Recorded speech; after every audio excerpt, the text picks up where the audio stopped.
Shoe Dog by Phil Knight. Key insights. Just do it. That's a phrase we've all heard before. And it was made famous by Nike. This catchy three-word phrase captures the ignitive, fiery spirit of Phil Knight when he first founded Nike. In Shoe Dog, Knight shares his secrets for success through the telling of his untraditional business building. I'd tell men and women in their mid-20s not to settle for a job or a profession or even a career. Seek a calling. Even if you don't know what that means, seek it. If you're following your calling, the fatigue will be easier to bear, the disappointments will be fuel, the highs will be like nothing you've ever felt. Phil Knight. You'll be inspired by Knight's creativity and honesty as he points you in the direction of entrepreneurial success through his well-crafted memoir. Key points. It all starts with a crazy idea. Phil Knight graduated from business school in 1962. He was 24. At the time, he was not a people person. In fact, he was terribly shy. But Knight had this concept of importing Japanese-style running shoes to America. The name brand he had in mind was Tiger, which was a smaller part of the big-name Japanese brand Onitsuka. History is one long processional of crazy ideas. Phil Knight. Knight was so determined to snag this opportunity that despite his terrible sales skills, boarded a plane to Japan to pitch to a room of Japanese businessmen. Not only was the deal sealed, but Knight explains that traveling became one of the biggest inspirations for his future business projects. When he shipped out to Japan, Knight was holding a loan from his dad in order to extend his journey around the world. He traveled with a college friend of his from Hawaii to Asia to the Middle East and Europe. He famously visited Greece, where he beheld the Temple of Athena Nike. And this was long before Nike was even a seed of a company. His courageous leap landed him a deal and had him untraditionally selling Tiger shoes out of the trunk of his car while working as an accountant for half of a year.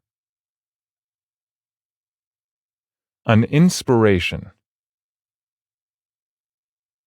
Knight argues that having inspiration in your life and a mentor can propel your dreams forward.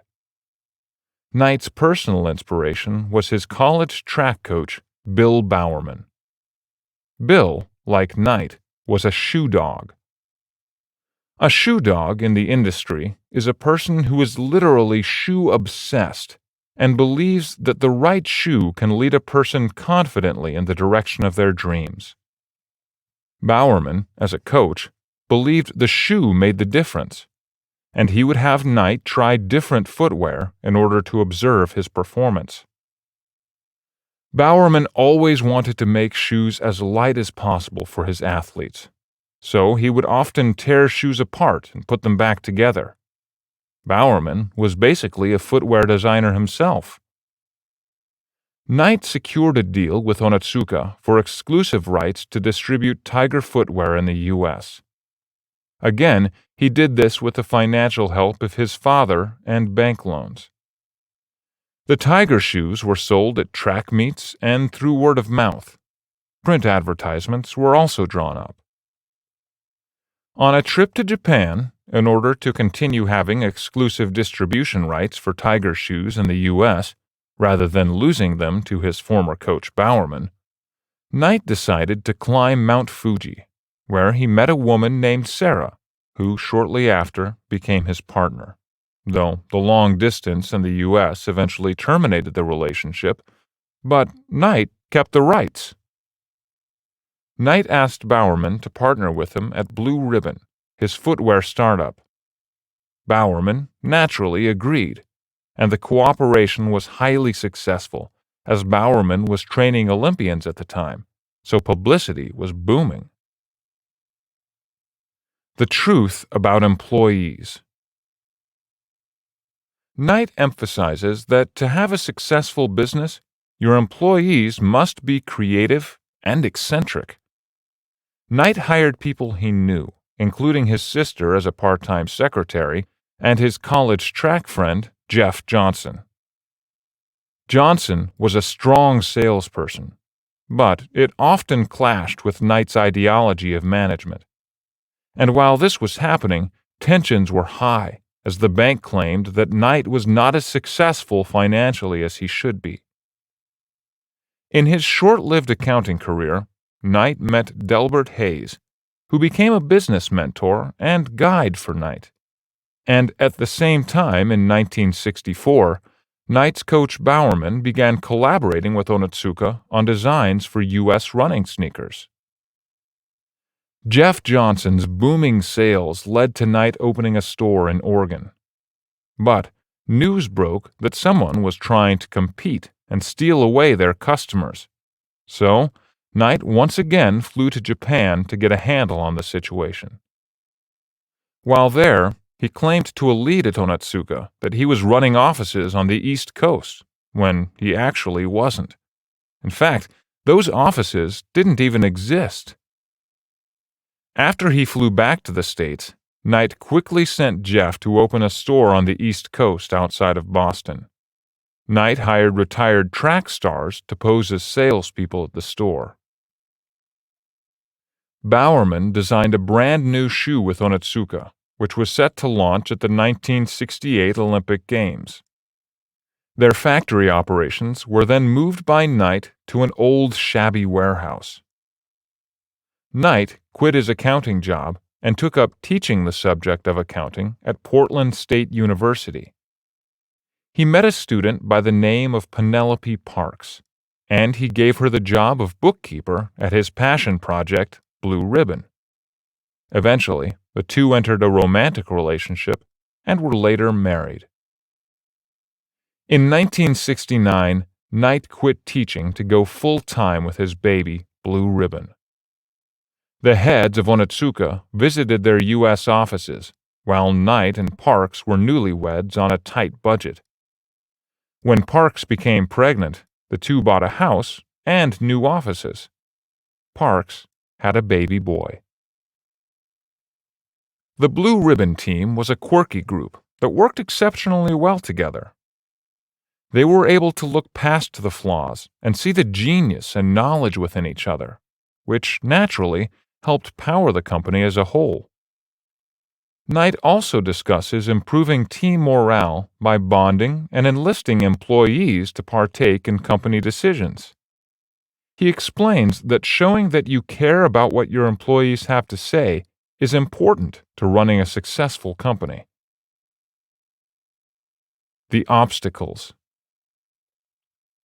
Though Nike is an unstoppable force, it has definitely had to overcome its obstacles, which, as Knight explains, is inevitable once fame and fortune become a reality to a company. Blue Ribbon's contract was not being renewed by Onitsuka, but Onitsuka was not reliable with their shipments, which was a problem as the demand for these shoes was rising. Knight was at a loss when the banks wouldn't loan him any more money. So, once again, his dad swooped in and loaned him $8,000. Knight believed by showing the heads of Onitsuka the Blue Ribbon operation that they would remain to let him exclusively distribute their product. However, that was not the case, as Onitsuka intended to meet with many other companies about distribution. At the end of the trip, the heads of Onitsuka offered to buy Blue Ribbon, at the same time the bank ended its relationship with the Blue Ribbon Company. However, Knight enlisted a line of credit from other bankers willing to do business. Nisho Aiwei, a trading company of Japan, agreed to back the Blue Ribbon Company loans.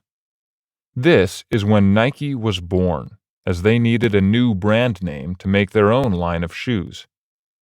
Knight even let Jeff Johnson name the company Nike when the company decided to brand its own shoes and say goodbye to Onitsuka.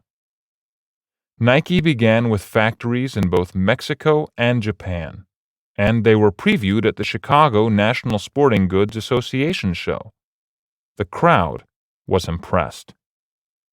Nike began receiving endorsements from athletes, which helped boost its popularity. When you see only problems, you're not seeing clearly. Phil Knight. 2 lawsuits almost killed Knight's footwear career, but Nike persevered because of Knight's belief in the success and honesty of his company.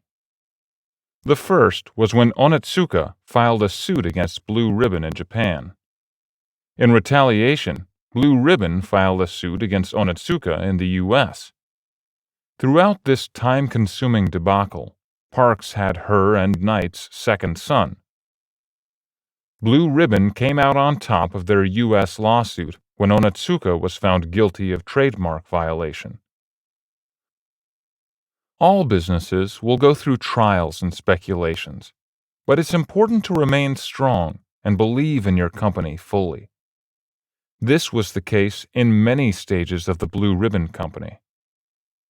In 1975, Bowerman sold most of his stake in Blue Ribbon to Knight, and the company was renamed Nike. Grow or die.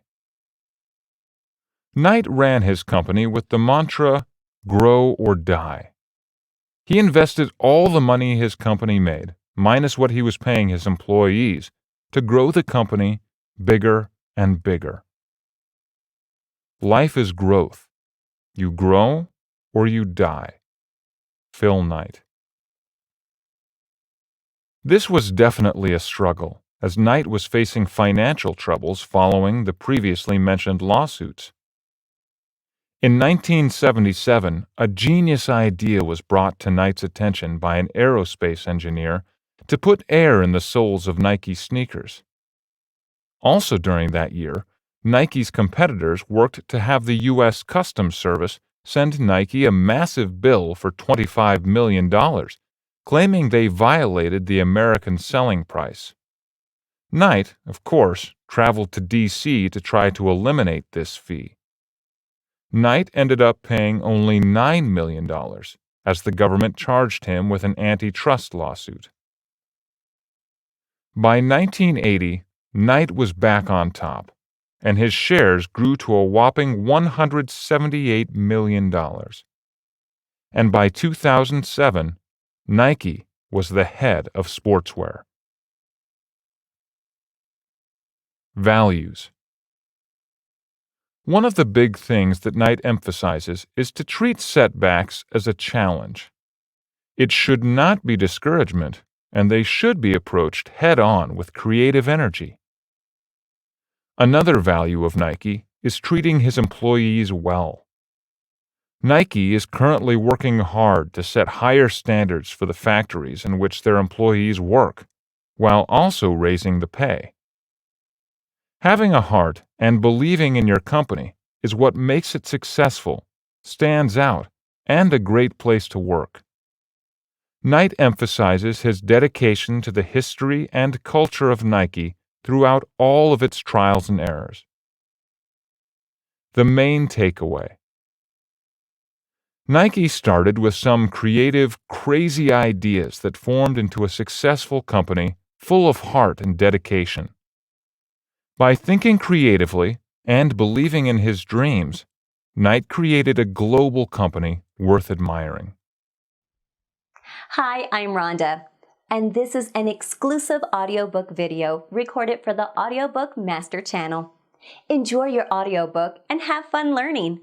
Don't forget to subscribe and hit the notification button so you'll get updated on our next upload.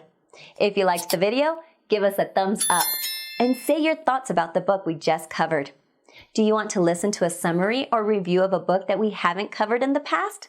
Say it in the comments below or send us a message. Don't forget to check our other uploads. Enjoy listening!